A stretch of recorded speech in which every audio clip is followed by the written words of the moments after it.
Hello everyone, welcome back to my channel. Today's video is me discussing whether or not people with legitimate triggers, as in you have PTSD from an event like sexual violence, domestic violence, torture from, either a kidnapper or, a family member, or, things that you would have PTSD from.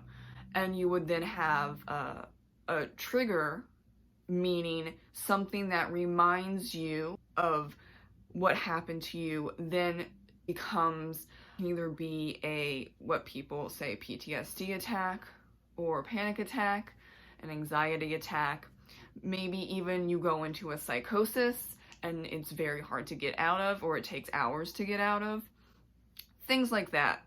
We're focusing on that today, and whether or not you should read and then review books that will trigger you. So let me just say, without getting too personal, because it's not 100% stranger's business, I do have PTSD, but I have gone through trauma therapy, and I've been in therapy for over 10 years for it, and I am happy to say that I have healed from the issues of the past, and I have an array of coping mechanisms.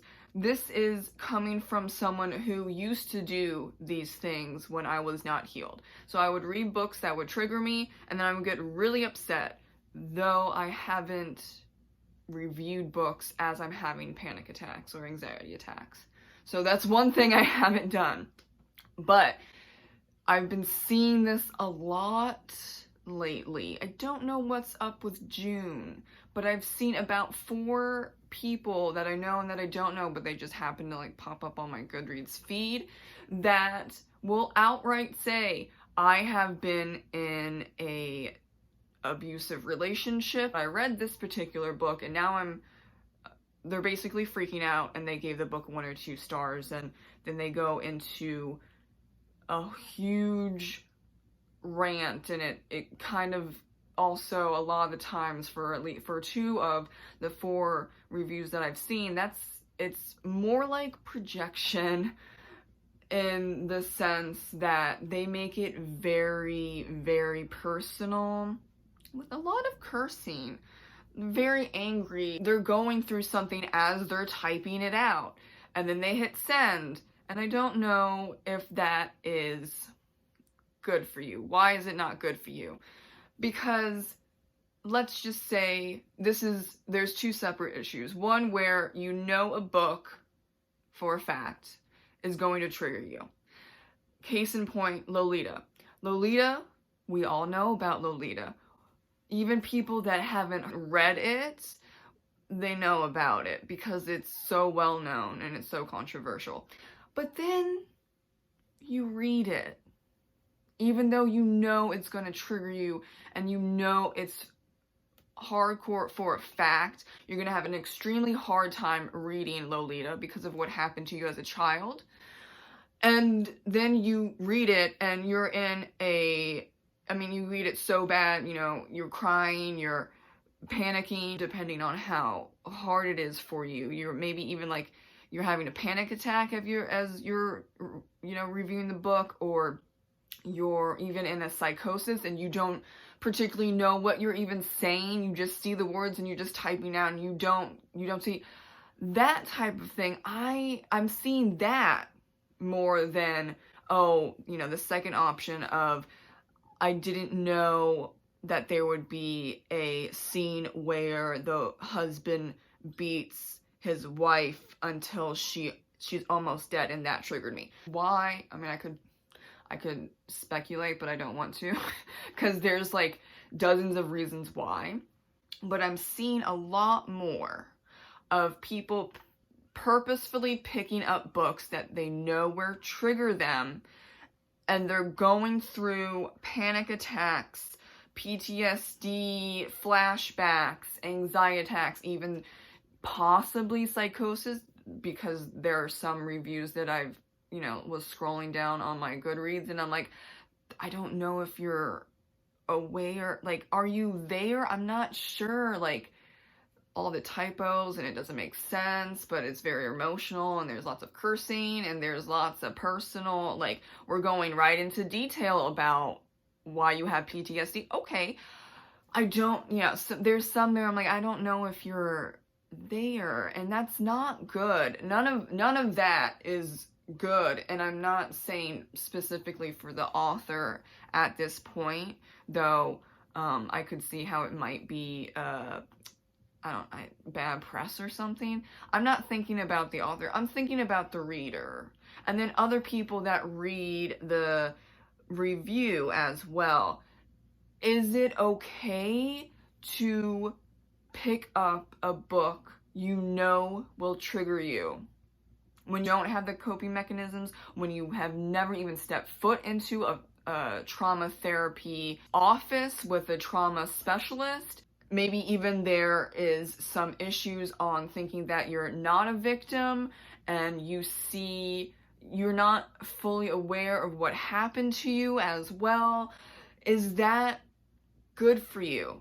No, it's not. You're re-traumatizing yourself because you don't have the coping mechanisms and you haven't moved past the phase of victim, and you haven't gotten to at the very least, the stage of survivor, and you definitely haven't gone to the point where what we say warrior, where you're healed, you have coping mechanisms, you can go about life normally and not a lot of things trigger you. And if something does trigger you, then you know what to do and you understand that it's a trigger and you're safe and you're okay, and your memories and the feelings going on, they are not real. And the fact that just because you're having a flashback does not mean that you're in that situation you're actually in. Let's say I'm in Disneyland. It's January 1st,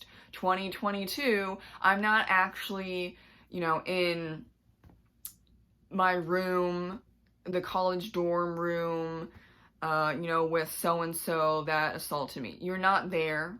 You're actually in Disneyland. And for people that do not have that type of therapy, whether that they understand that they need to get it, they can't get it because of financial reasons or where they live, or if it's not safe for them, or whatever it may be, I think that it will only push you back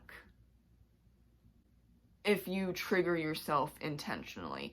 And it's very difficult to work on exposing yourself to those types of scenes in books. I say that scenes in books are a bit more easier to digest because you usually you can see what's happening, a few pages before, and then when you hit it, then you can close the book and you take a break, or you just stop reading the book altogether. Whereas for film, like TV and movies, it can be really quick. And I think because when you're seeing a film, you see actual people, that's more, and like they have to act it out, so it's not real, but it's kind of real. That makes us as human beings like, oh, I know this is fake, but I see it happening. They had to act it out, which for me, watching it is more difficult than reading, very tough scenes. So I think when you're working on it, because you do need to expose yourself, that's exposure therapy, books are the best way. But if you are not working on other stuff and you haven't at all worked on other stuff, and you don't have coping mechanisms, exposing yourself to that type of literature is not healthy. And I don't know why a lot of people seem to be reading stuff like Lolita, or what's that other one, Let the Right One In, which is a horror book about a child with a pedo involved in a relation. I don't know if you need to read that. actually, I don't think you should read that if you can't handle it. There's also a thing that should be kept in mind. If it's a horror book, there's horror involved. There is graphic details involved in the genre horror, because that's what people want to read in that genre. Should you pick up horror books when you know that they're going to be triggering for you and that you're going to have a panic attack while reading it, and maybe go, at the end of the book, something really bad happens, and then you're going to go into a psychosis because you're so upset and your PTSD is basically on fire? Should you read, for example, horror books that will flare up your PTSD?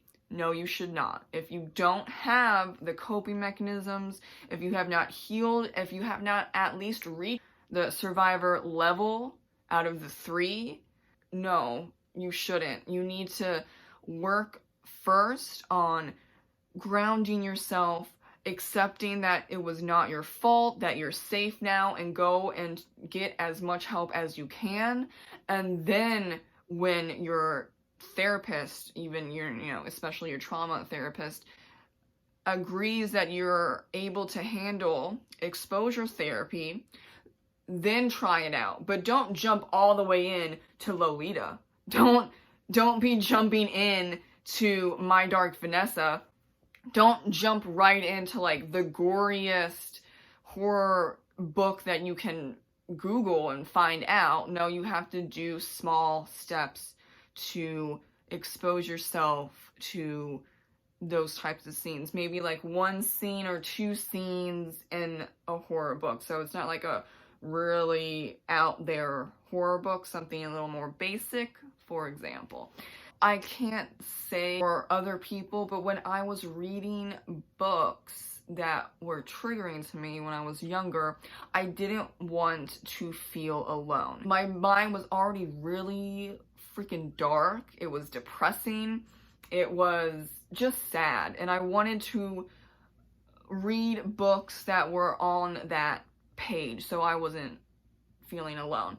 And I didn't, rate them low, even though maybe I had a panic attack after reading a certain scene or multiple scenes. I can't really think of a reason through my thought process, because I didn't do it, where I'm intentionally reading books like Lolita or maybe like even Captive Prince, and I'm triggering myself, and then I write a really long personal review, and then you go and jump on to the next one. I don't know why that is a thing, and I really do wish, maybe someone reaches out to these people. I've seen 4 this month alone, but I've seen it happen many, many times on Twitter when I was on Twitter,